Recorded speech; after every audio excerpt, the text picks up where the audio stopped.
Okay, let's start again. Let's hope that once we start, everybody comes back. It's a pleasure to have our next speaker. We will hear from Dr. David Demient. Boss. My boss. Okay, so Dr. David Demient holds a medical degree from University of Alberta with further training at the McGill University and at the University of Alabama at Birmingham's Gorgas course in Peru. He's currently a professor at the Department of Medicine and the Department of Microbiology, Immunology, and Tropical Medicine at the George Washington University, where he's the director of the Vaccine Research Unit. It's a pleasure to have you.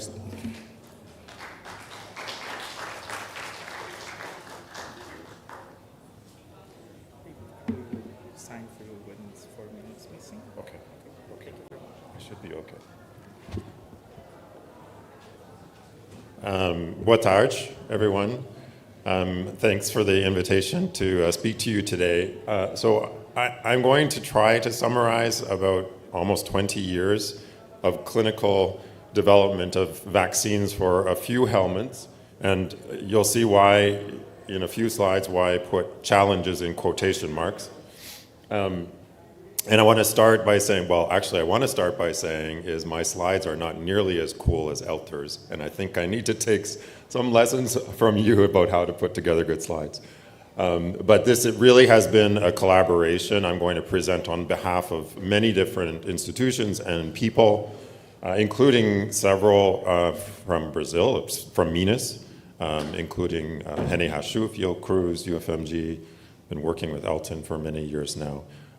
Baylor College of Medicine with Peter Hotez and Maria Elena Botazzi, and groups in Africa and other places too. So this has really been a collaborative effort over many years that I'll briefly summarize, or at least talk about some of the challenges we've had. So these are the neglected tropical diseases. So I'm going to talk, I think this is the first time this workshop that we'll be talking about Helminths, so the bigger parasites.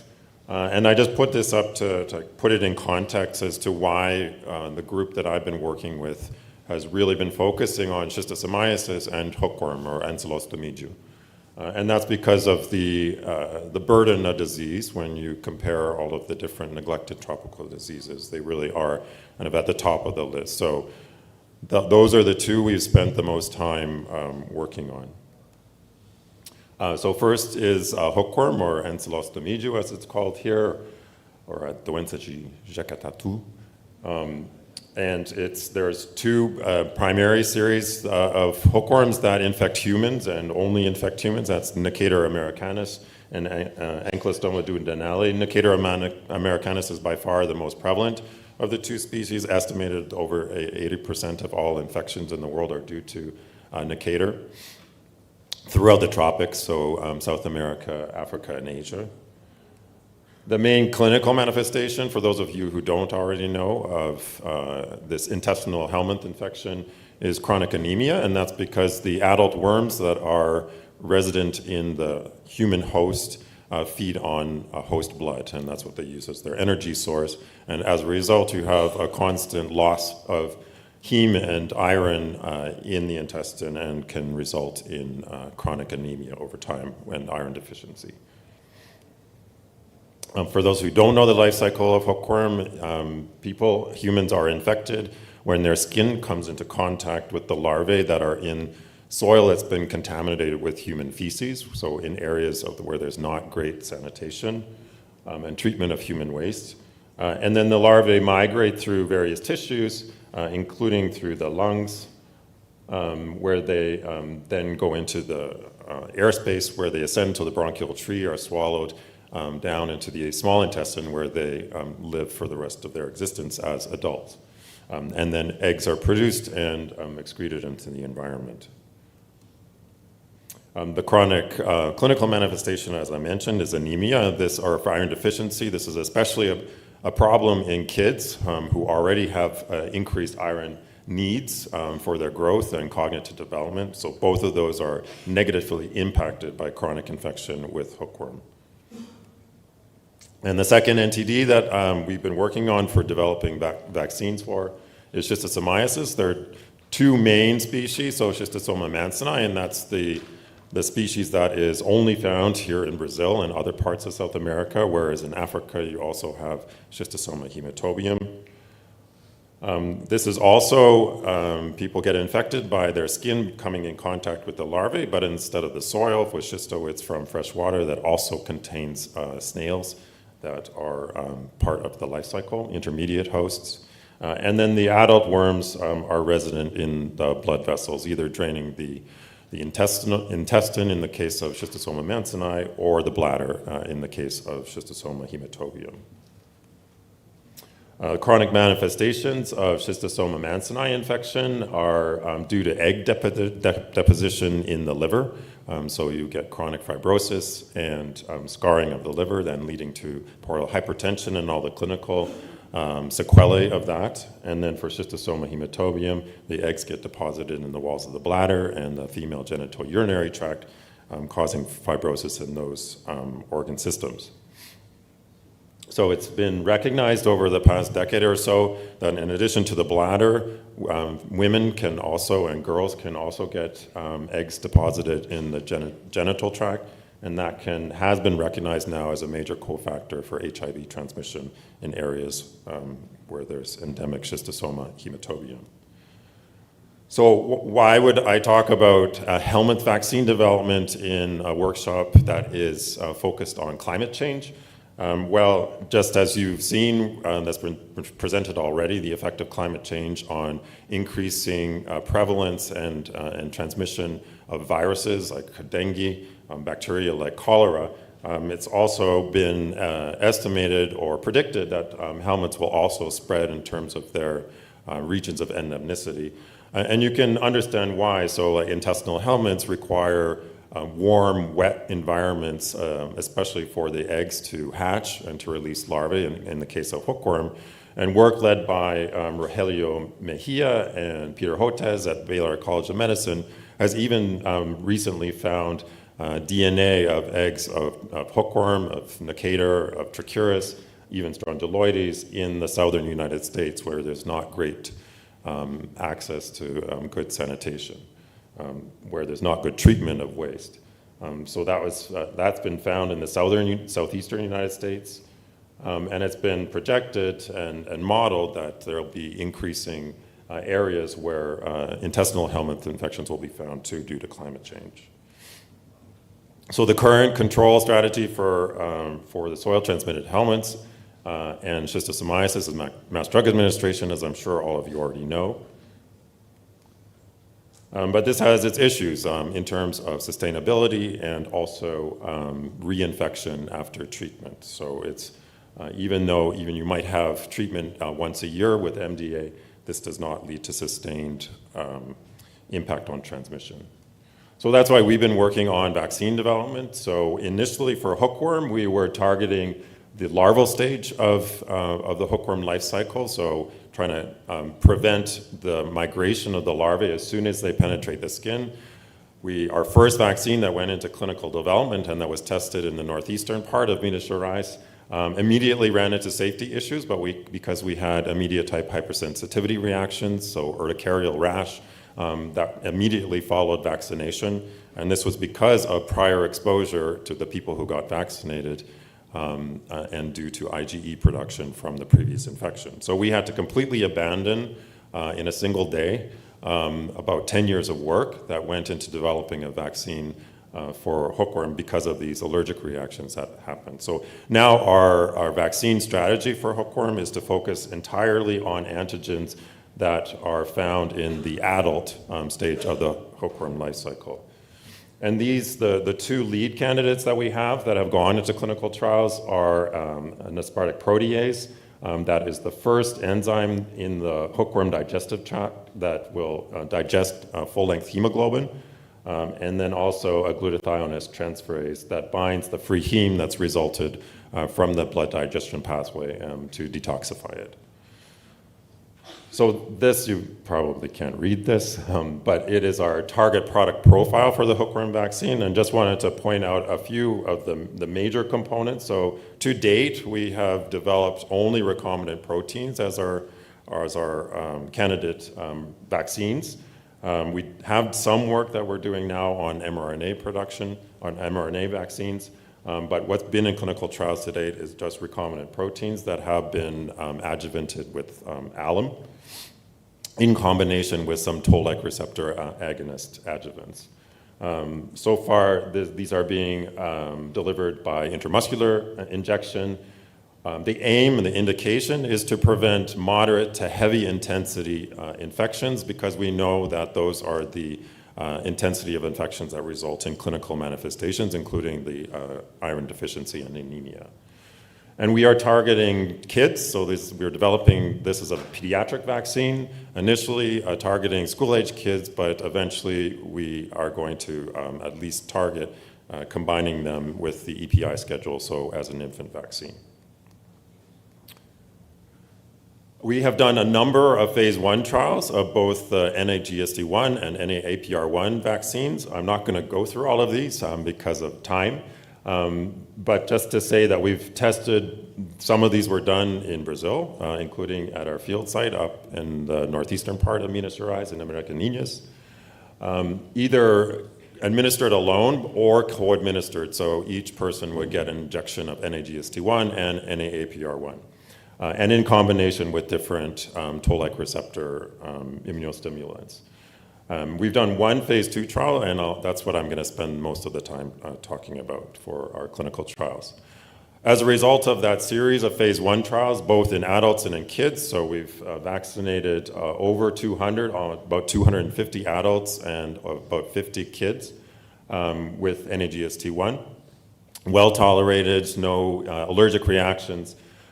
We do see antigen-specific IgG responses, and in particular, the addition of the TLR9 agonist, CpG. We saw,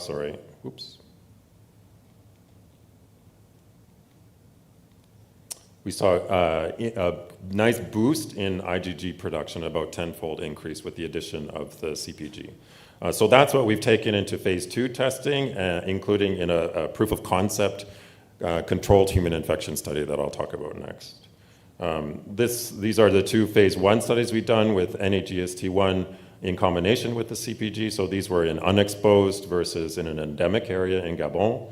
The 2 top lines here are the 30 and the 100 microgram dose of the GST antigen in combination with the CpG versus the 100 microgram dose without any CpG. So we saw about a 10-fold increase in antibody production in both of the 2 populations. And this doesn't show up very well, but very well tolerated. This is the reactogenicity, so mild to moderate injection site pain, and not much in terms of systemic reactogenicity, so very well tolerated. But we reached the point where we had done a series of phase 1 trials, as I've shown you, but we did not really have any funding to go further than that, because all of the potential funders always wanted to have some proof of efficacy. Unfortunately for hookworm, there's no correlate of protection, so that's why we have moved into the controlled human infection model, or CHIM space. So at GW, we've developed this model where we take, let's see if this works, where we take larvae that count out a dose of a certain number. These have been produced or hatched from eggs that have been obtained from an infected person who has donated a fecal sample. We have about 3 or 4 of these people who remain untreated in the Washington, D.C. area, who occasionally provide us with donations of feces. So we get the eggs, we hatch the larvae, and then we take these to the clinic and we pipette them onto a gauze pad and put them onto a volunteer's skin. So we were talking about pneumococcal challenge before, so I don't know if anyone would be interested in this kind of a challenge. And that stays on for an hour, and then after 1 hour, we immediately see a skin reaction. And it's really within minutes, the volunteers complain of having itchy skin because they can feel the larvae penetrating. And then we follow them weekly with fecal samples that we collect to look for eggs in the feces. And we have pretty good production or take of infection with the 50 larvae dose. Nice increase very consistently in eosinophil counts and then also fecal egg counts that we test by Cato-Katz or McMaster method. So we took that dose of 50 larvae into a challenge trial where we vaccinated people with one of three different formulations of the NAGST1 vaccine, including the CpG formulation versus placebo. Each person got 3 doses of vaccine, and then a month later they got 1 dose, one challenge of the larvae. And what did we find? So on the bottom line here is the CpG formulation. The red line is the placebo group. So we actually at no point by McMaster method found any eggs detectable in the people who got the NAGST1 plus CpG formulation versus what we usually would see in the placebo group. And this just shows this is the maximum egg count at any time post-challenge. So again, no eggs in the CpG group versus the placebo and the other formulations of GST.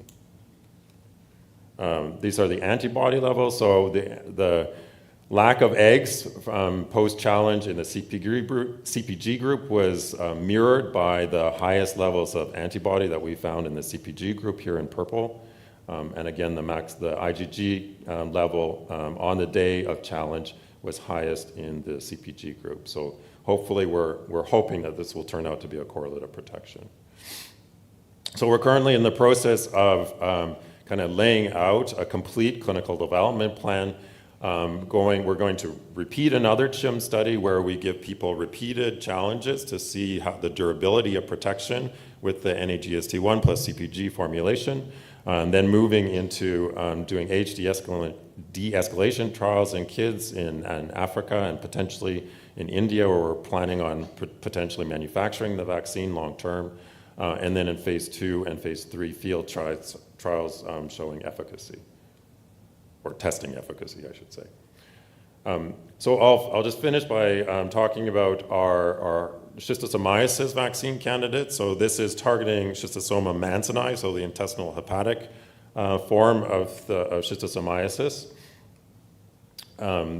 We really focus our antigen discovery and vaccine development on the tegument. So this is the adult schistosoma worm in the vasculature. So it's constantly bathed in blood, so constantly exposed to the components of the immune system.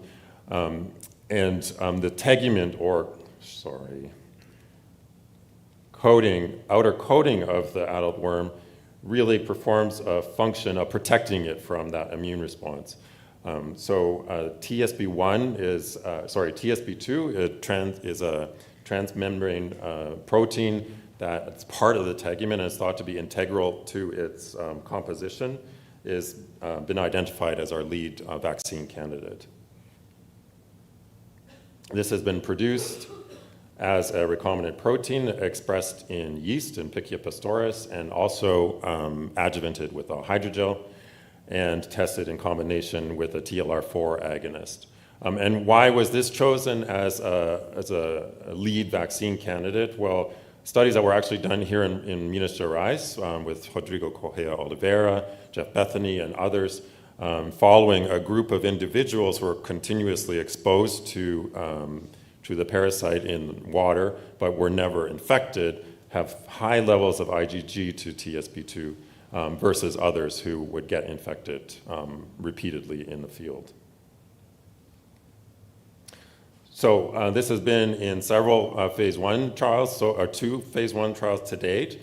One done initially in the US in unexposed, previously uninfected volunteers. It was a dose escalation trials with the highest IgG responses seen in the highest antigen level of that vaccine. This was repeated up in Americaninhas in northeastern Minas Gerais, which we saw similar reactions. It looks a bit messier on this one because we had several different groups and antigen adjuvant combinations. But basically we saw the highest IgG responses in the highest dose of antigen, as we would expect. And this has now been taken into a phase 1/2 trial in a very endemic area around Lake Victoria in Uganda, led by colleagues at Macquarie University, Walter Reed Project. Initially, the regulator there wanted us to repeat a phase 1 trial, so we did that and saw very similar results that we saw in Americaninhas. And we have just not that long ago finished the final study visit in a phase 2 trial of the highest dose of the antigen, as the 100 microgram dose, versus, so 1-to-1 double-blind controlled, I'm so sorry. Thank you. A trial where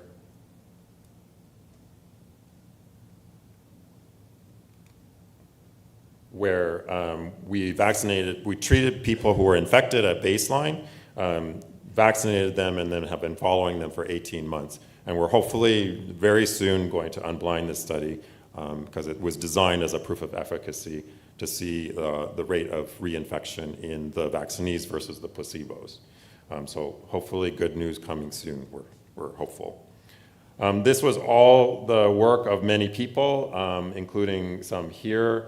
Most of the studies that we did here in Brazil were really under the leadership of Rodrigo Correa Oliveira at Fiocruz, who unfortunately was taken from us way too soon. Also Elton, and then colleagues at GW, Baylor College of Medicine, in Uganda and in Gabon, and of course our many human volunteers, including those who volunteered for the controlled human infection studies. So thank you.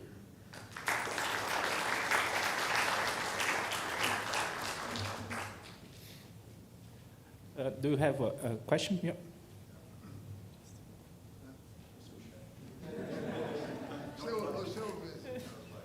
Hi, David. Congratulations for the talk. Have you tested CpG on the TSP2 vaccine? Unfortunately, no. We would love to, but we would have to redo a toxicology study, and unfortunately, there's no funding to do that. But after we saw the results with GST and how much better CpG was, I wish we had. Going back to the CpG, I was talking to Alan here, and I remember when I was in his lab, there was this big discussion, and I think he was the only one or the main scientist saying that Th1 was the protective against worms, and everybody else was saying, no, it's IgE and eosinophils. And so your results suggest that maybe It might be, yeah. But you have any result? And the second question, do you have when you DTH response when you vaccinate people from endemic area? You mean for the initial hookworm vaccine that we did? That was really, it was IgE mediated, because it was urticaria. Right. So immediate type, so not DTH. No, but now the second time with the new vaccine. We haven't seen any. Skin? No, none. And about the Th1 response? Yeah, I think it might be specific to any GST1 really, because the whole assumed mechanism of action is that on vaccination, the IgG that's produced against the GST is ingested by the worm in the gut, and then really the more IgG1 that you get is probably the best. Yeah, so I don't think it's real, because we don't really find IgG2 and GST1 in people who are infected. Like if we take people from the field or constantly infected, they don't have antibodies to IgG1. So following up on Ricardo's point, the effect of CpG is quite dramatic here. Yeah. As an adjuvant. And why did you pick it? I'm curious, because there's so many other good humoral adjuvants. Using alum for the second vaccine. Yeah, so unfortunately, a lot of our choice of adjuvant is really related as to what we can get our hands on. In the vaccine field, this is a real problem, is getting access to adjuvants.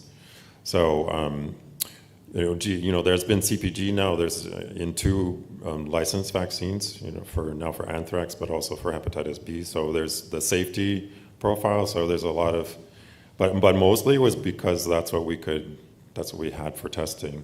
So, but if it's only the antibody, then you wouldn't need the CPG, right? Because other adjuvants induce high levels of antibody, or the CPG plus adjuvant induces a higher... Has induced the highest that we've had to date, yes, correct.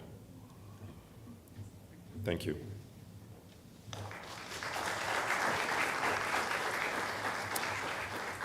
Thank you, David. We will continue with Professor Sérgio Costa. Dr. Costa is a veterinarian from the Federal University of Bahia. He did his master's in veterinary microbiology and a doctorate in immunology at the University of Wisconsin-Madison.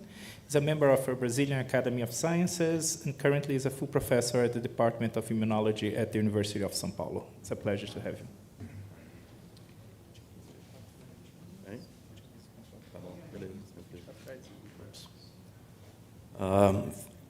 Good afternoon. I'd like to thank the organizers, Luis and Ricardo, to invite me to share some of our data that have been working in BCG and not in Schisto today. I'm sorry to frustrate some of the audience that want to listen. Schistosomiasis by David did an outstanding job. Before I go on, I'd like to first congratulate Ricardo for the 30 years of his laboratory, for this outstanding career that he built. And I'd like to say also that I've been fortunate to, having Ricardo and Santuza as a colleagues for more than 20 years here at the Department of Biochemistry and Immunology, and I have been learning a lot with Ricardo. So congratulations, Ricardo. So going back to one of the themes that we are actually trying to develop in the lab.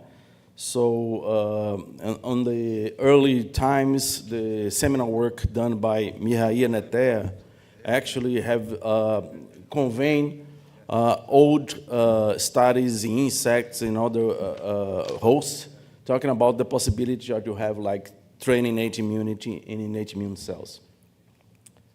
As you know, the BCG vaccine has more than 100 years. And our population here in Brazil and Latin America received the vaccine, so against tuberculosis. In U.S., you do not vaccine against tuberculosis. And one of the main, actually, besides protecting against tuberculosis, BCG is also approved as one of the most important immunotherapy against bladder cancer. So used in U.S., in Europe, here in Brazil as well. So the process of training immunity, for those of you who are not familiar with that, is when you actually do a prime with some antigens, like BCG, could be beta-glucans also can do the job, and you have induces a training on macrophages and other cells from innate immunity, and then when you have been exposed to a secondary pathogen stimuli or heterologous infection, you can actually have a better protection against this disease. So, and these features is based of training immunity on alteration of surface receptors, metabolic reprogramming, production, epigenetic reprogramming, rewiring of some areas of the histones and regions of the DNA that you have exposed to expression of pro-inflammatory cytokines and the release of pro-inflammatory cytokines. And actually, when you induce the training immunity process, you actually leave the steady state of the cell, and you have this rewiring process where you have acylation and methylation in several regions of the DNA where you have like expression of those important immunocomponents. But important to induce the training immunity at that the BCG or other antigen that you're using, they reach the hematopoietic stem cells where you can train in the bone marrow those cells, and then those cells can migrate to periphery and they can do the job as a being effector against different pathogens.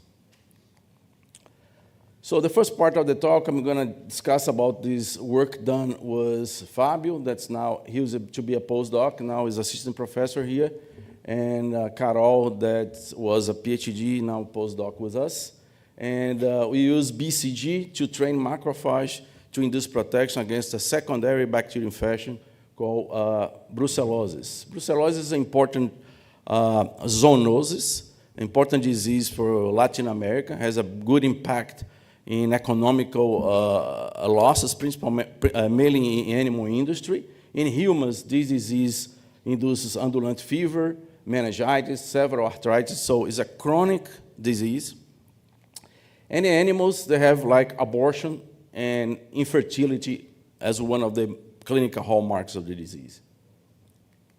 The protocol that we perform for induces drain immunity for first inject 1 time to the 6 CFU IV on the mouse, wait for 30 days, and then you do a treating with antibiotic to remove all of the BCG, so the BCG is not alive.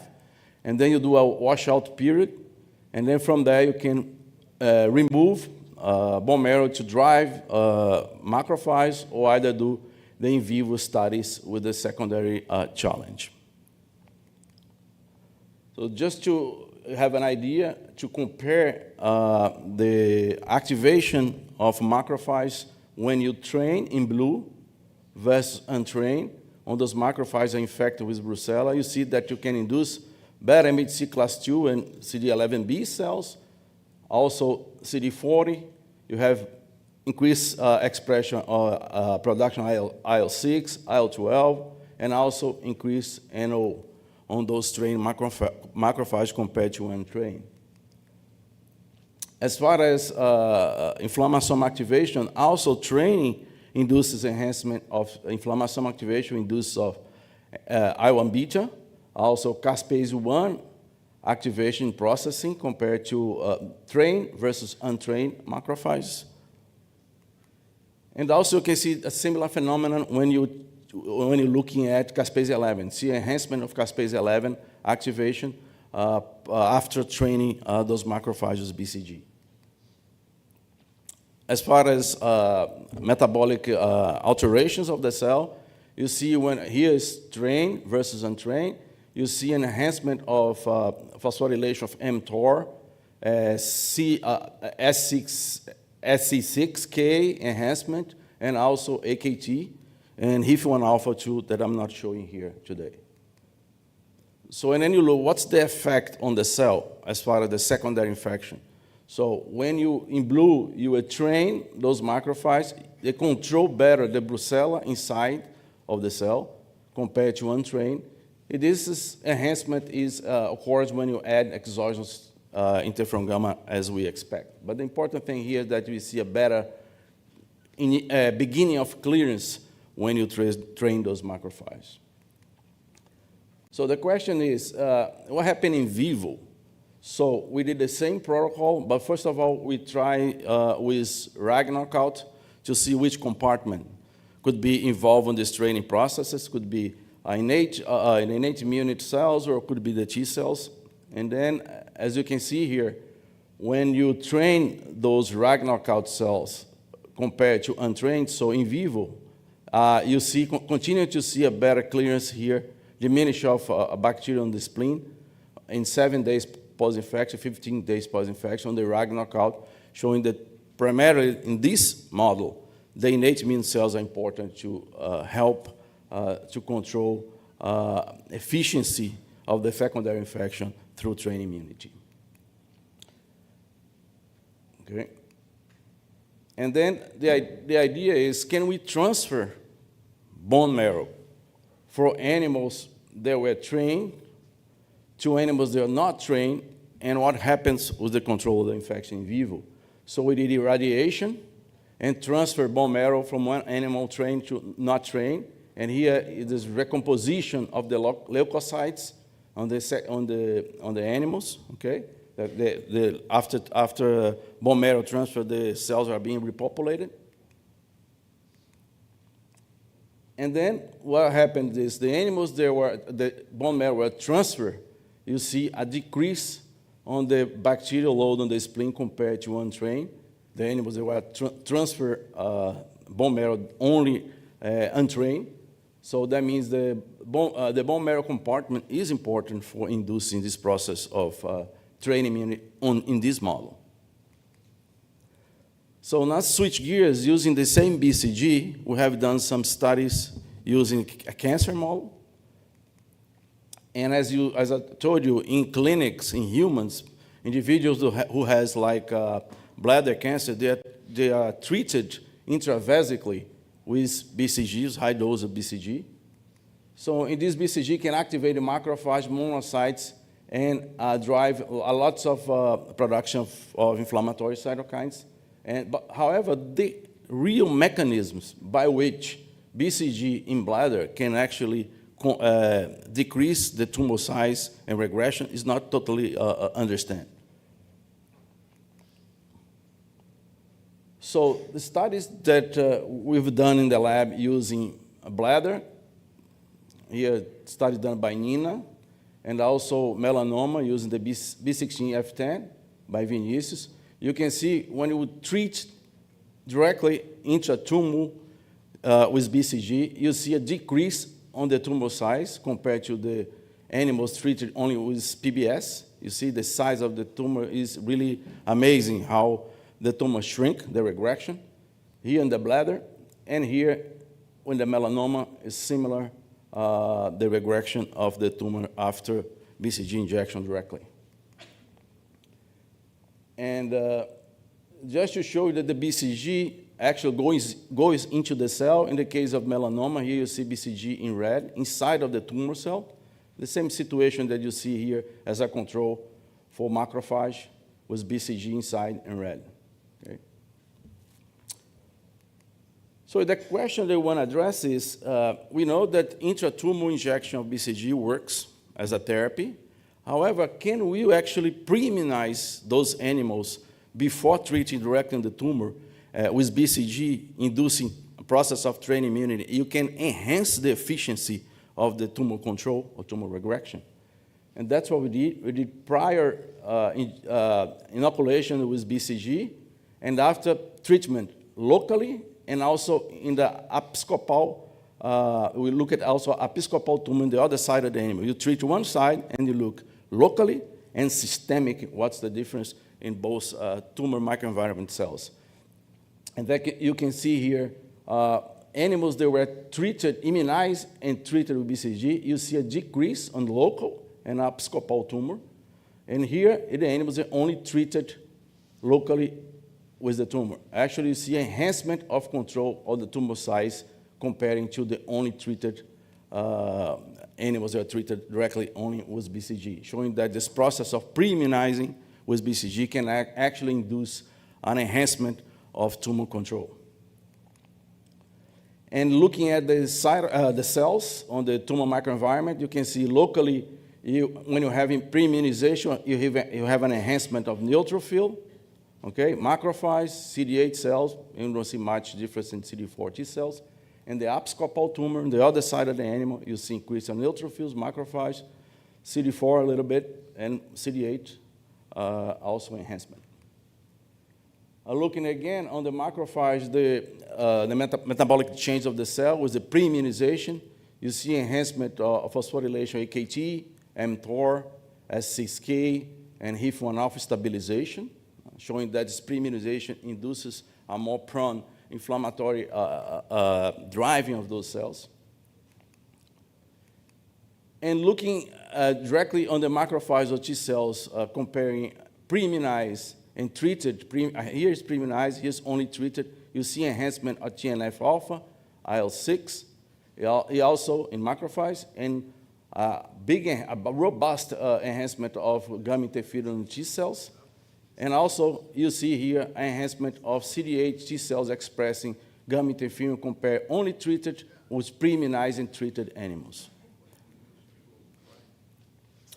Those CD8 positive cells also have an enhancement of perforin, okay?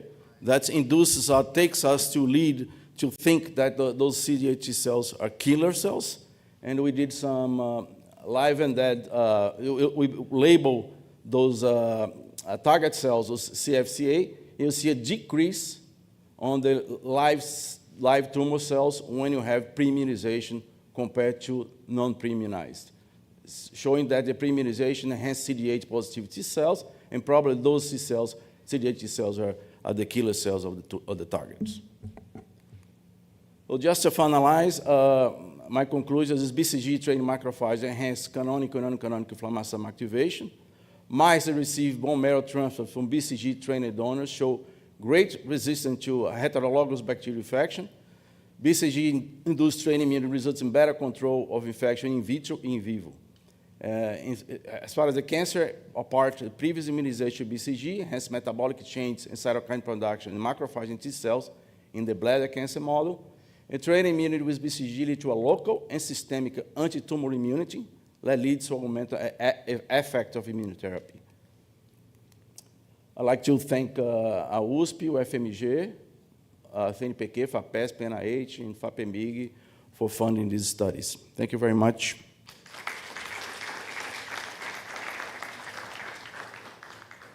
Obrigado, acho que eu fui no tempo, né?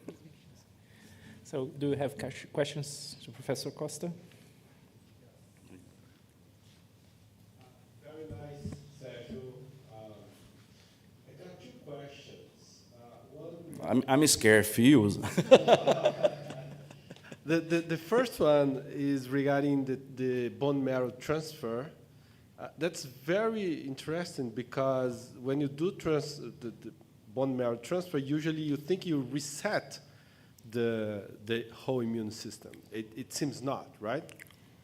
No, actually what happened is when you inject BCG on those mice IV, they sort of train bone marrow cells. And then you transfer these trained bone marrow cells, they're going to repopulate on the animals that were irradiated. And then they're going to help the efficacy of control infection compared to animals that are bone marrow transfer. However, they will not train with BCG. Yeah, but you are not resetting the training. You are transferring the training with the bone marrow. Yeah. So I would like to know if you have thought how many bone marrow transplants you need to become previously non-primed. Do you get it? Yeah, but I don't know the answer for that, actually. Yeah. I understand where you're going. If once you get your innate immunity trained, if you ever comes back at some point. The other question is regarding to the, I think I forgot the second question. So, Alan, if you want to. Yeah, it was, yeah, I forgot. I'll catch you can talk to me later, okay. So very nice, Sergio. I'm going to give a talk, almost the same talk tomorrow. Oh, yeah. Sorry. But a very different, a somewhat different take. But I just wanted to mention, and it's a question, I guess, too. In all of this work, you're giving your BCG IV, correct? Yeah, that's correct. And that's because there was a paper saying that that is really good for training. So that's important to know, and I'll bring it up tomorrow, is you can't give IV BCG to patients. Exactly. Which is a big problem. But the other point I wanted to make is a beautiful paper that just came out by my colleague Mike Glickman in his Cancer Cell. And it's very interesting because when you, and I'll say it again tomorrow, but when you instill BCG in the bladder in these patients, he's shown that the BCG actually goes to the bone marrow. You never would have thought that. Yeah. But it finds its way into the bone marrow, and that is very important in priming those macrophages for later on for priming the T cells to kill the tumor. So just a comment. Exactly. Thank you for the question, Alan. The thing is, we did IV and we did subcutaneously, and we measure longevity of the process. With IV, we have the duration of the training is longer. than subcutaneous. That's why you use IV, but we know that in patients you cannot do that. I think we have to improve the way to do subcutaneous injection or other ways to make the strain immunity process more, for duration, We have this discussion where the priming with gamma and training is the high to have an effect, and you have 3 or 4 injections, and the person end up with a sort of a tuberculosis type. Thank you very much.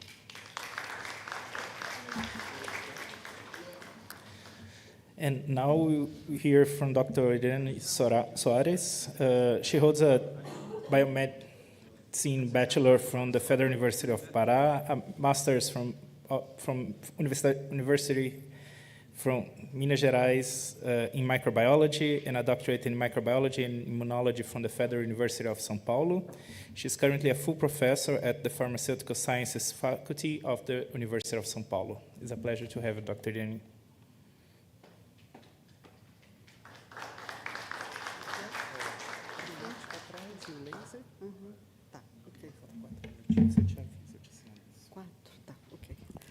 Good afternoon, everyone. First, I would like to thank Ricardo Gazzinelli for the opportunity. It's a pleasure to be here. Today, I will speak about the vaccine for Plasmodium vivax malaria.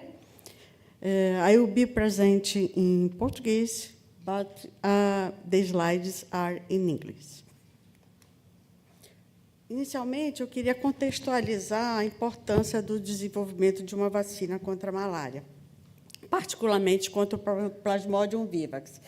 Esse slide mostra que o Plasmodium vivax é a espécie mais amplamente distribuída no mundo. Em termos de prevalência, é a segunda espécie, a mais prevalente é o Plasmodium falciparum, mas o vivax é o mais amplamente distribuído no mundo. Tá? Então, segundo dados da Organização Mundial de Saúde, 7,5 milhões de casos clínicos foram relatados em 2023, e, devido a essa ampla distribuição, mais de 2,5 bilhões de pessoas vivem em área de risco. Basicamente, fora da África, o Plasmodium vivax é a espécie que predomina. Quando a gente olha para a situação nas Américas, a gente vê que 92% dos casos relatados na América são causados pelo Plasmodium vivax, né? Em 2023, foram mais de 500 mil casos, sendo 72% causados pelo Plasmodium vivax.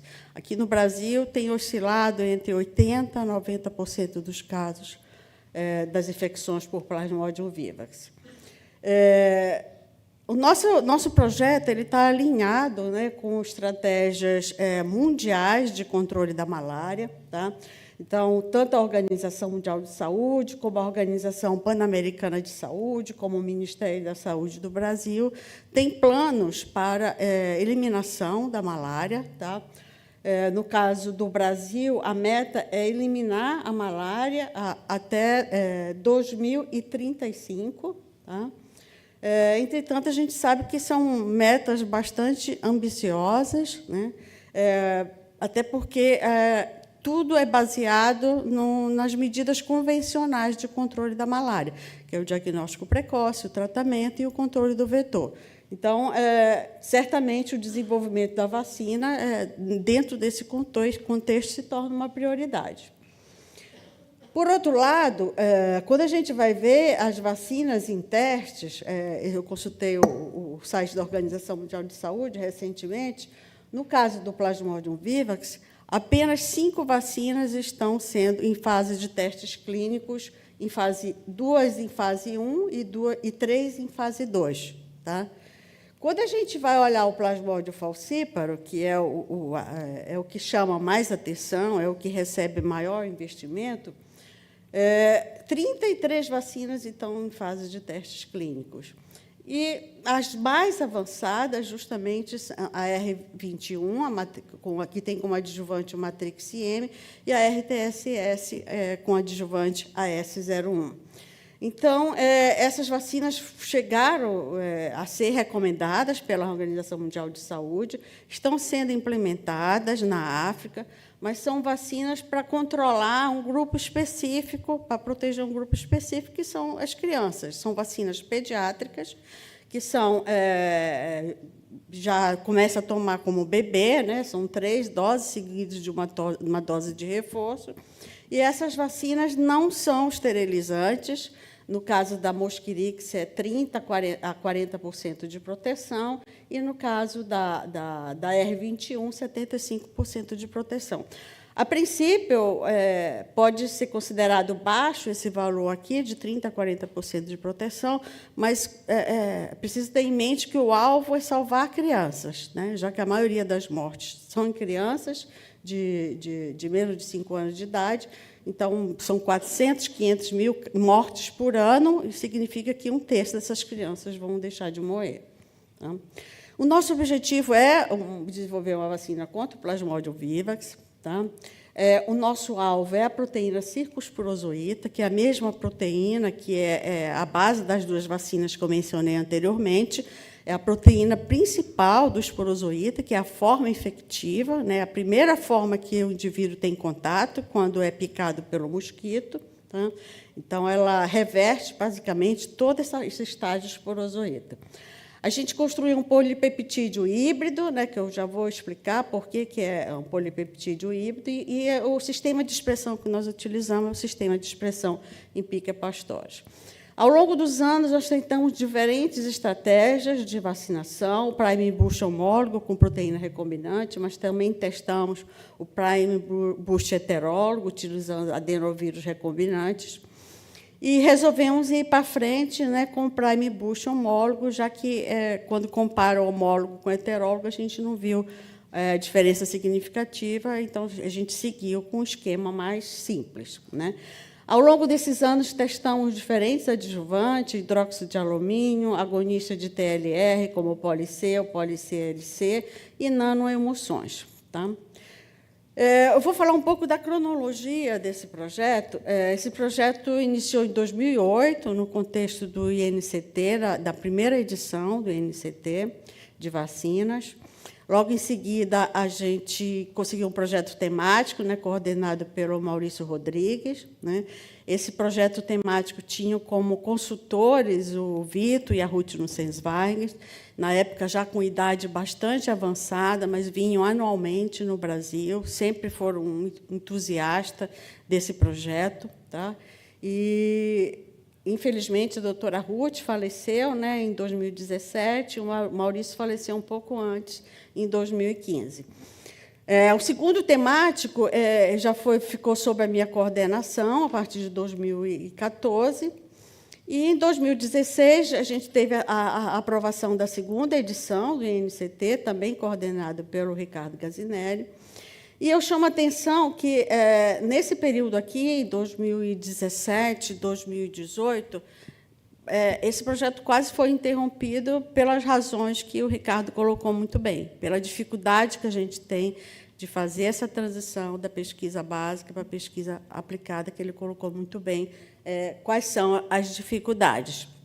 Então, eu tinha dados robustos de imunogenicidade, de proteção em modelo experimental, tinha um financiamento ainda vigente da FAPESP, mas não tinha expertise, né, para seguir adiante.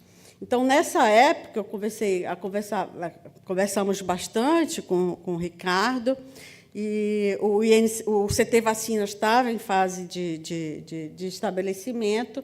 Então, a partir daqui, a gente decidiu que, na verdade, o Ricardo abraçou aí o projeto, né, deu um impulso no projeto. E, com isso, a gente conseguiu um FINEP, né, em 2021, já para os testes clínicos, uma vez que a FAPESP estava cobrindo toda a parte de obtenção da vacina, em boas práticas de fabricação. E a gente formalizou essa parceria em 2022, com um acordo entre a USP e a UFMG. Recentemente, tivemos um outro projeto aprovado pelo FINEP, também para as fases mais avançadas dos testes clínicos. Então, inicialmente, eu vou falar do design e das provas de conceito. Tá?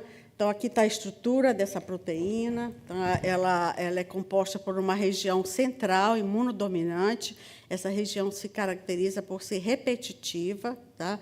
E, no caso do Plasmodium vivax, tem uma complexidade adicional em relação ao Plasmodium falciparum, porque circulam no mundo 3 variantes. Né? Essas 3 variantes diferem no tipo de sequência e número de repetições de cada uma dessas sequências.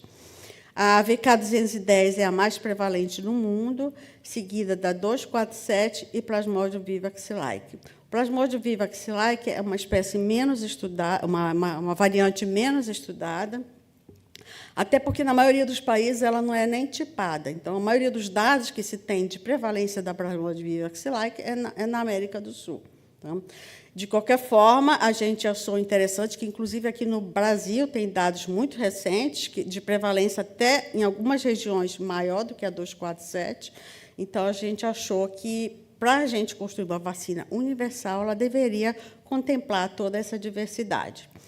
Essa região N-terminal ela não faz parte da construção, nós colocamos apenas um pedacinho do N-terminal, que tem sido descrito como alvo de anticorpos protetores, e a região C-terminal, que tem sido descrita como alvo de células T.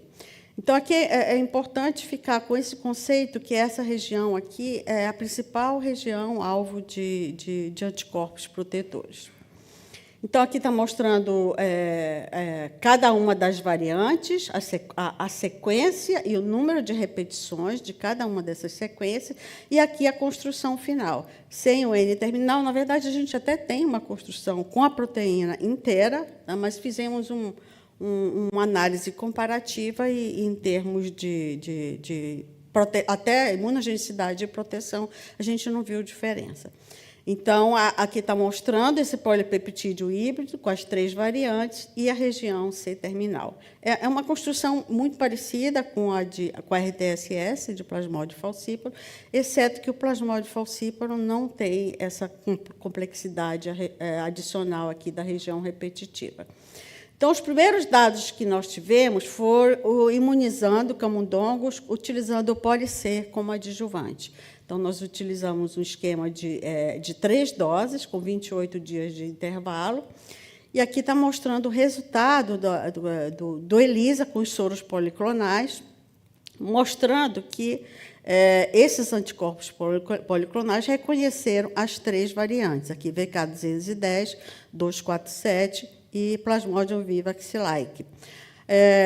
Vimos que também a região C-terminal, embora seja conhecida como alvo de anticorpo, como conter epítopos para a célula T, ela também é um importante alvo de anticorpos. Tá? Esses soros policlonais produzidos, eles reconheceram a proteína nativa, aqui são esporozoítos isolados de mosquitos, né? Aqui, no caso, com sangue de pacientes da Tailândia. E aqui, o esporozoíto isolado do Anopheles darlinge, que foi um experimento feito em Rondônia, né, pelo Daniel e pela Maísa, mostrando que esses anticorpos reconhecem os mosquitos alimentados com pacientes de Rondônia. Tá? A principal dificuldade para se estudar a proteção com Plasmodium vivax é que ele não infecta camundongos. Né? Então, para a gente estudar a proteção, nós utilizamos um parasita quimérico, que foi desenvolvido pelo Fidel Zavala, da Johns Hopkins, né? Que ele é a proteína CS do Plasmodium berger, só que a região central repetitiva é do Plasmodium vivax. Então, nesse momento aqui, só estava disponível o VK210, que é interessante, porque é a mais prevalente. Então, a gente fez um esquema de imunização com 3 doses, o desafio com 4.000 esporozoítas, desafio pela derme. Tá? E a gente teve esse resultado muito interessante. A gente viu que 66% dos animais ficaram protegidos, né? Ou seja, sobreviveram até o 10º dia, a partir daí não morrem mais. E a gente viu que 4 dos 6 camundongos tiveram imunidade esterilizante, que é muito difícil de se conseguir em malária. Então, a partir desses dados, a gente quis reproduzir isso num outro sistema do Arturo Sandoval, da Universidade de Oxford. Tá? Fizemos o mesmo esquema de imunização, só que no sistema do Arturo, ele tem as 3 variantes, o parasita quimérico contendo as 3 variantes. Tá? Entretanto, o desafio ele é intravenoso.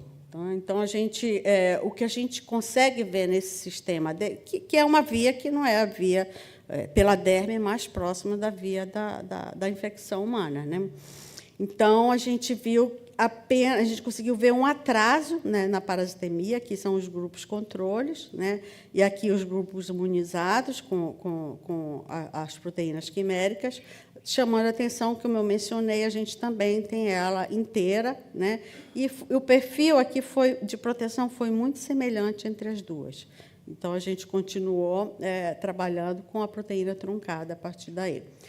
Na época, ele não tinha o parasita quimérico com vivax, que alguns anos depois ele desenvolveu, e recentemente a gente testou isso, e a gente vê aqui uma diferença significativa nessa curva de sobrevivência. Então, com esses resultados bastante animadores, a gente partiu para a produção de lotes pilotos, visando, né, os estudos pré-clínicos certificados. Então, para isso, ainda não estava disponível aqui no CTVacinas, ainda não tinha essa estrutura, então nós fizemos um contrato com a Universidade de Nebraska, que produziu esse lote piloto em boas práticas de laboratório, né, numa escala pequena, né, de 10 litros de fermentador, e 3 esquemas, 3 estratégias de purificação, né? E a gente obteve um bom rendimento, né, a partir desses 10 litros, 156 miligramas, com alto nível de pureza. Aqui está mostrando, né, o SDSP, e aqui o Ester blot utilizando o anticorpo monocloral anti-VK210. Então, esse lote foi produzido em 2018, né, e foi trazido aqui para o Brasil, e toda essa parte aqui de caracterização já foi feita aqui pela equipe do CTVacinas, caracterização estrutural, físico-química, biológica, microbiológica e de pureza, que são características que a gente precisa adicionar nos dossiês para análise da Anvisa. Né? Aí, como o poli-C só foi utilizado nos testes iniciais, a gente iniciou agora, fomos buscar possíveis adjuvantes que a gente pudesse levar para o homem. Tá? Então, o Wiltonol é um adjuvante, que é o poli-CLC, que já foi testado em centenas de indivíduos, usado como estimulante para pacientes por câncer. E vocês viram também nos trabalhos aqui do CTVacinas que várias formulações estão sendo feitas com o poli-C como adjuvante. Então, a gente fez esse teste pré-clínico de segurança e toxicidade, tanto em camundongos quanto em coelhos, diferentes doses, machos e fêmeas. Então, a gente fez um trabalho assim completo, né, de toxicidade, né? Fizemos também imunogenicidade. E aqui é importante frisar que foi em parceria com a Origin, né, através do Andrew Simpson, e a gente concluiu que a administração dessa vacina ela foi muito bem tolerada, tanto por camundongos quanto por coelhos. Tá? Sabe-se há bastante tempo que o adjuvante tem um papel crítico na imunidade protetora contra a malária. Então, por isso, ao longo dos anos, nós testamos diferentes adjuvantes, tá? Quanto à imunogenicidade, e a maioria deles que nós utilizamos, chegamos a estudar também a proteção, exceto o hidrogel, né, que é o hidróxido de alumínio, que desses todos aqui é o único que é licenciado para uso humano. Né? Entretanto, nós nem chegamos a fazer a proteção, porque o hidrogel foi o que induziu uma resposta mais fraca em termos de indução de anticorpos. Então, ficamos com 2 adjuvantes aqui que não podem ser levados para o homem. Então, naquele momento, a gente resolveu que seria interessante seguir com o Iltonol. Mas, em paralelo, né, o CTVacinas desenvolveu, né, o CTVAD, né, que é o adjuvante da vacina Spintec e de outras vacinas que estão em desenvolvimento.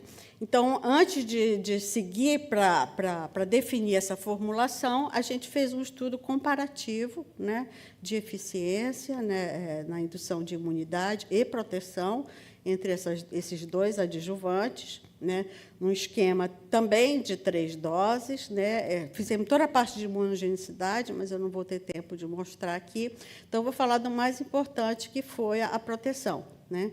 Então, novamente, com o Instituto Pasteur, lá, que é coordenado lá, o laboratório pelo Rogério Amino, a gente administrou 3 doses, depois deu o desafio intradérmico, acompanha a parasitemia, e eu estou mostrando aqui a curva de sobrevivência. Então, o que a gente vê que o grupo que recebeu o CTVAD sozinho foi o que apresentou maior nível de proteção, 83,3%. Essa foi a maior proteção que a gente já conseguiu utilizando esse sistema. Testamos também a mistura dos 2 adjuvantes, o CTVAD mais o Iltonol, e a gente viu aqui que deu uma proteção intermediária, tá? Um pouco mais de 50% aqui. E o Iltonol sozinho, né, foi o que deu... Que, na verdade, a gente já tinha feito um desafio num experimento anterior e fica sempre em torno de 50% aqui. Então, a partir desses dados, a gente resolveu... ficou definido que o CTVAD é o adjuvante de escolha. É bom lembrar que, como eu falei, sabe-se que a imunidade protetora contra CS é principalmente mediada por anticorpos. Né? E a indução de altos títulos de anticorpos é extremamente importante para a proteção. Então, o CTVAD é justamente um adjuvante que potencializa a resposta de anticorpos. E nos surpreendeu um pouco que a mistura aqui, que seria interessante, porque o Iltonol é importante para induzir célula T, né? Mas nem a combinação dos 2 ficou bem abaixo do CTVAD sozinho. Então, ficou definido que, a partir daqui para frente, a nossa formulação ia conter a proteína quimera emulsificada no CTVAD. Então, a gente já tinha dados, resultados suficientes para partir para a produção em larga escala, agora em boas práticas de fabricação. Né? A gente não tem ainda essa estrutura preparada aqui no Brasil, exceto no Butantan e na Fiocruz do Rio. Né? Então, a gente, aqui com o Centro Nacional de Vacina, a gente vai ter, mas... tivemos que voltar lá com a Universidade de Nebraska e contratar esses serviços. Então, aqui está mostrando, não vou entrar em detalhes, mas o downstream, a fase de crescimento microbiano em fermentador, e aqui o downstream, que é a fase de... aqui upstream, downstream, a fase de purificação. Tá? A gente conseguiu eliminar uma das etapas de purificação, simplificando o processo, sem comprometer a pureza do produto final. Né? Então, aqui seria o primeiro lote e o segundo lote, sendo que esse aqui ainda em boas práticas de laboratório e esse aqui já em boas práticas de fabricação. Tá? Temos um rendimento assim, excelente e altíssimos níveis de pureza. Então, exatamente esse lote aqui é que vai seguir para o homem. Tá? Aqui está mostrando esse nível de pureza, né, da proteína em condições reduzida e não reduzida. Então, realmente, que também foi comprovado por cromatografia de HPLC e fase reversa. Tá? Já foi mostrado, acho que foi mostrado pela Ana Clara ontem aqui, que a gente fez também vários testes de estabilidade. Né? A gente tem que pensar que essa vacina vai ser utilizada, vai ser transportada para regiões, algumas vezes, de difícil acesso, que regiões quentes, úmidas. Então, é uma questão importante que tem que ser estudada, e após diversos testes, a melhor formulação encontrada foi a forma liofilizada da proteína, que ela se mostrou instável ao longo de alguns meses. Então, se optou pela forma liofilizada. Então, a composição da vacina, que está com o nome aqui escolhido pelo Ricardo Gazinelli, que ele adora, né, é a vivaxin, tá, que contém essa proteína híbrida, no adjuvante CTVac, e para ser ressuspendido no momento do uso, que é a mesma formulação daquela vacina contra o plasmódio falcíparo. Né? Como a gente mudou o adjuvante, outros estudos pré-clínicos foram necessários ser feitos, né, tanto de imunogenicidade como toxicidade. Então, esse estudo foi contratado aqui no CIEMP, né, de Santa Catarina, coordenado pelo professor Calixto. Para esse tipo de estudo de toxicidade, são doses repetidas, em número 4 doses, né? E a gente testou uma dose menor, 25 microgramas por dose e 100 microgramas por dose. Eu não vou entrar em detalhes, mas toda essa parte aqui foi avaliada nesse estudo, e os resultados mostraram que tanto a dose menor quanto a dose maior, ela foi bastante segura. A gente está com esses soros aí, né, e a imunogenicidade está sendo avaliada ainda, mas eu trouxe uns dados aqui preliminares, mostrando a resposta de anticorpos contra a proteína, aqui contra a proteína homóloga, né, após a primeira dose, segunda, terceira e quarta. Então, a gente vê que existe uma tendência, mas aqui só foi significativo aqui, após a segunda dose e após a quarta dose. Mas, em geral, os títulos, tanto com 25 microgramas quanto com 100, induz altos títulos de anticorpos. E aqui a especificidade, que é importante saber se essa formulação está induzindo anticorpos contra cada uma das variantes. E a gente confirmou, e esse resultado tem sido altamente reprodutível, reconhecendo as 3 variantes alélicas. Tá? Também uma exigência da Anvisa que fosse testado em primatas, não humanos. Então, isso foi contratada uma empresa, né, da China, né, que fez a imunização em macacos rezos. Aí a gente foi com a concentração maior, que a gente já tinha visto em camundongo, que foi segura, né? E esse estudo terminou recentemente, todos esses parâmetros aqui foram avaliados, tá? E concluiu-se que, após 3 administrações, os animais ficaram em boas condições, sem efeitos colaterais significativos. A gente ainda não tem os dados de imunogenicidade desses animais. Então, um sumário aqui de tudo que foi feito em vivo, né, com a formulação com eutonol, a gente fez camundongo e coelho, imunogenicidade, proteção, segurança. Com o CTVac, a gente fez camundongo e primatas não humanos, e a gente tem esses dados, por enquanto, de proteção, de segurança, que funcionou muito bem. Então, como conclusões, nós desenvolvemos uma proteína quimérica, né, contendo as 3 variantes alélicas, né. Essa formulação foi capaz de induzir anticorpos que reconhecem as 3 variantes. Utilizando o CTVac, a gente encontrou maior nível de proteção.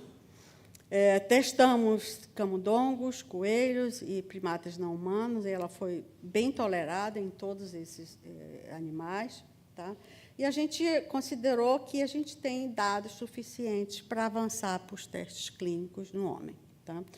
Aqui é só de onde a gente partiu, aqui desde o design da proteína recombinante. Em verde são as etapas que foram completadas, tá? Prova de conceito, até aqui a definição da vacina, da formulação final e teste de estabilidade. O que ainda está em andamento são esses testes de estabilidade a longo prazo, né, que continua. A gente não tem ainda os soros dos primatas não humanos, e a gente está revendo, na verdade, revisando a documentação regulatória, esqueci de atualizar aqui, mas já foi submetido para a Anvisa os 2 dossiês que são exigidos, e a Anvisa tem 90 dias para se manifestar, e a gente está preparando agora a documentação para o Comitê de Ética em Pesquisa Humana, né, Elton? Está nas mãos do Elton agora. Então está aí, como ele diz, na boca, né? Aqui o plano de desenvolvimento clínico, né, desenvolvimento do medicamento, né, da vacina. Então, a nossa expectativa era iniciar esses testes em agosto de 2025, mas atrasou um pouco a submissão para a Anvisa. Então, possivelmente, isso aqui vai atrasar, porque ela tem até 90 dias para se manifestar. Então, a expectativa é que isso dure cerca de 1 ano e meio ou menos, né? Se for com as Spintec. Então, pois é. Então, com a experiência com a Spintec. Em seguida, fazer a fase 1B, né, com um número maior de indivíduos, com maiores critérios de segurança, e aprofundar na resposta imune, expectativa de duração de 2 anos. E a fase 3, né, que é a fase que a gente espera chegar lá, mas só lembrando que cada uma dessas fases tem um desfecho esperado e precisa atingir para a gente ir para as etapas posteriores.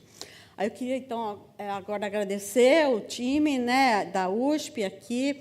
Eu queria destacar muito aqui o Rodolfo Marques e a Alba Marina Jimenez, que foram a Alba pós-doc e o Rodolfo aluno de doutorado, que fizeram toda a parte de pesquisa básica. Agradecer sempre aqui ao Maurício Rodrigues, que foi um dos mentores desse projeto, a Origin, né, com ajuda aí com o Iltonol. Como eu falei, o Vitor e a Ruth foram grandes incentivadores desse projeto, e os colaboradores que nos permitiram fazer os testes de proteção.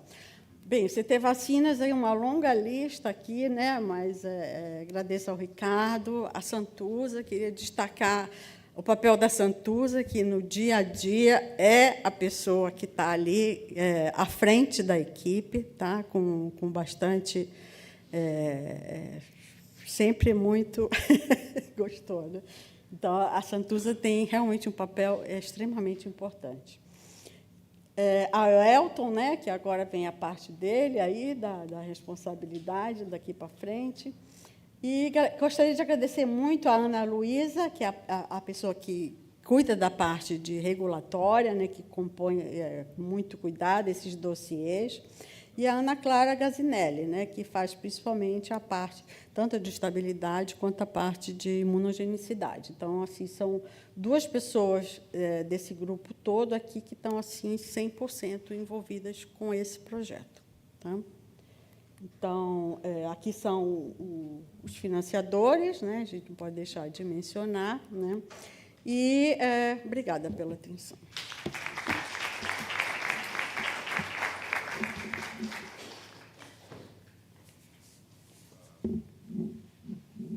Great work, Irene. Very nice to see this vaccine moving along. And can you hear me? Can you hear me? Sim. It's working? Sim. Okay, so it's a fantastic work, and I think this vaccine is going to work. There's a great promise. So I have a polemic, sensitive question, okay?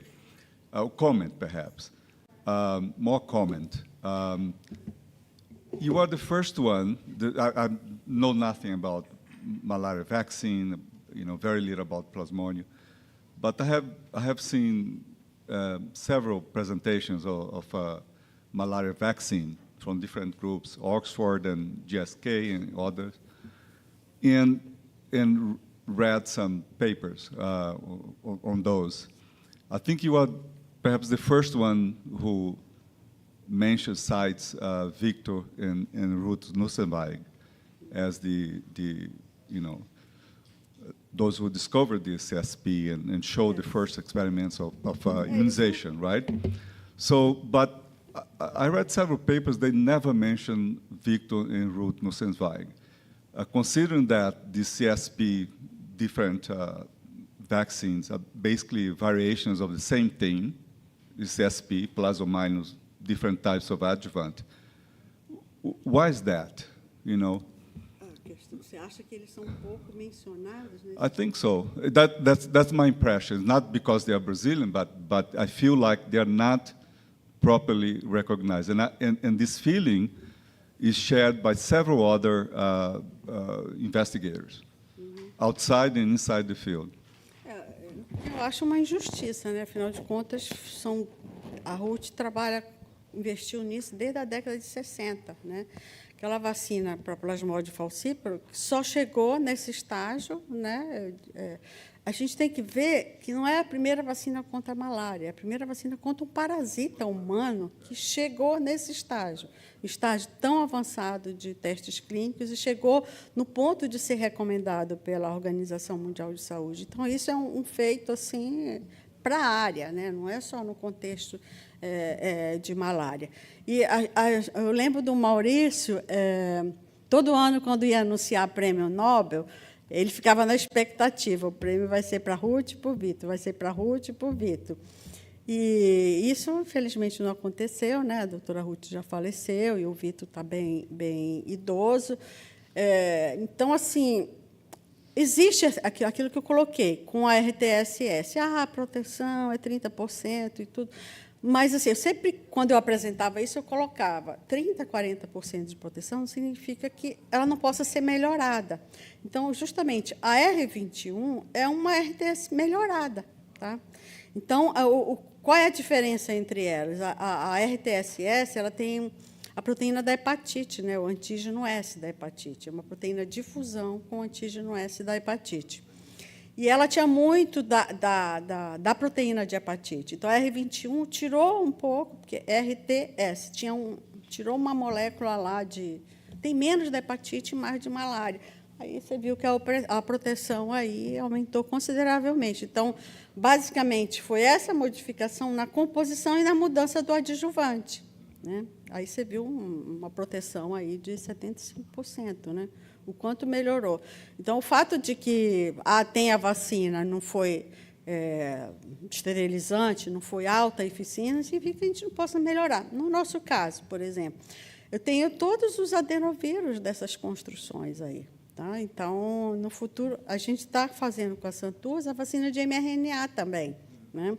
Então, a ideia é testar, a gente está testando só o prime embuste homólogo, mas a ideia é testar o RNA mensageiro como prime, né? Então, a gente tem o RNA mensageiro, a gente tem esses adenovírus, que a gente pode resgatar em algum momento, e temos essa proteína. Então, o fato de a gente chegar lá adiante, não é, né? A gente pode melhorar. Então, é assim que eu vejo. Perfect. Obrigado, professora. Okay, with that, we will finish the session, and our meeting will be resumed tomorrow at 9 a.m. here. Thank you very much, everyone.